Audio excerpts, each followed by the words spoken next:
Hi, I'm Sylvia. I'm here with the hope that my experience of grief will help you make sense of yours and hopefully also feel a little less lonely. For a little bit of background, I lost my dad when I was 7, suddenly of a heart attack, and 10 years later I lost my younger brother, also very suddenly in a road accident.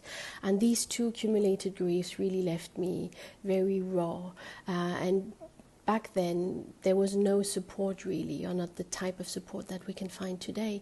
So I spent decades just being completely at the mercy of grief, bracing constantly for the next wave. I stopped doing things like going to the movies, reading novels, going out with friends, because I was just so afraid of another of these brutal waves of grief hitting me out of nowhere. And I actually had capitulated. I thought, well, this is just what my life is going to be like. This is what happens when you lose the people you love the most.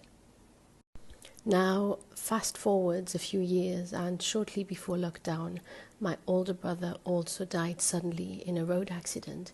And the shock was beyond words. And on top of the layer of grief, which was already unbearable, came a layer of anger, because suddenly I realized that all these years I had been victim of grief, just accepting it and thinking that this is how it was going to be. And I also realized that I had lost to unattended grief a lot of moments I could have been more mindful with my older brother.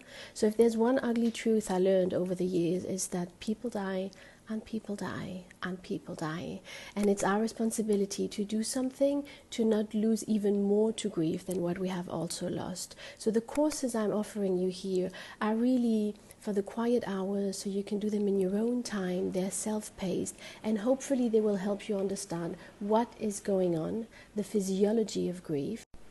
And to complement the understanding of what is actually happening on a physiological level, you will also get some very simple, very actionable tools that you can integrate into your daily life, so that little by little, over time, you reclaim a sense of agency. You reclaim a sense of not being completely at the mercy of grief.